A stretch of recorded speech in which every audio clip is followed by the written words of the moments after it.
Hello everyone, I'm U.S. Surgeon General Dr. Jerome Adams. As the nation's doctor, my primary job is to communicate important health information to the general public. There's no better time than the present, and I'd like to take a few minutes to share some tips on what you can do to stay healthy during and beyond the COVID-19 pandemic. As you likely know, COVID-19 causes symptoms such as fever, stiff muscles, and shortness of breath, and it's spread by respiratory droplets. But people may experience other symptoms. It's important to visit coronavirus.gov and to consult your healthcare provider if you feel sick. This is especially important if you've recently been around someone who has had the virus or if you've been in large gatherings. You should also know which populations are deemed at high risk for exposure to coronavirus. This includes people over the age of 65, people living in a nursing home or long-term care facility, or those working or living in close quarters. People of all ages with underlying medical conditions, particularly if not well controlled, are at risk for coronavirus, including people with chronic lung disease or moderate to severe asthma, people who have heart conditions or high blood pressure, people who are immunocompromised, people with obesity or diabetes, people with chronic kidney disease undergoing dialysis, and people with liver disease. If you fall within these categories or live with someone who does, please take extra precautions. As we maintain our whole of America response and states and communities continue their phased approaches to reopen, it's important that we not reverse our progress. We must avoid a surge of new cases.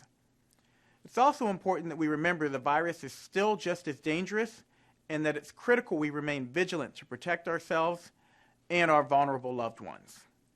That's why I'm asking all of you to do the following. Rely on data and guidelines from your local and state health departments as you make important decisions related to reopening. Remember, it might not be obvious to you or others if you have the virus. Many people don't experience symptoms at all. You could feel great and unknowingly be infecting others.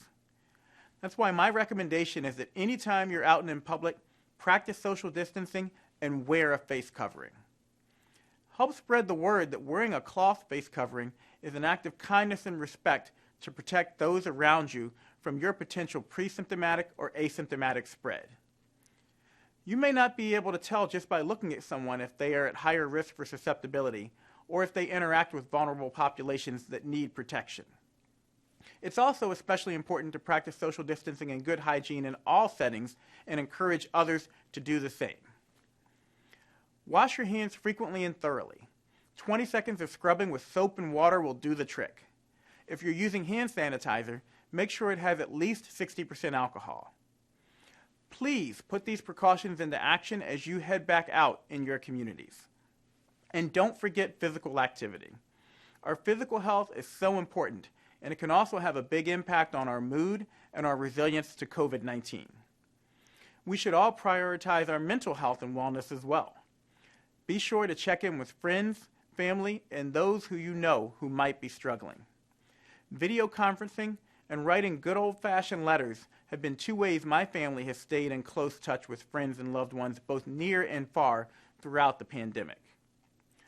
Thank you for your efforts to prevent the spread of COVID-19 and for your interest in our whole of America response. I know that together we will get through this.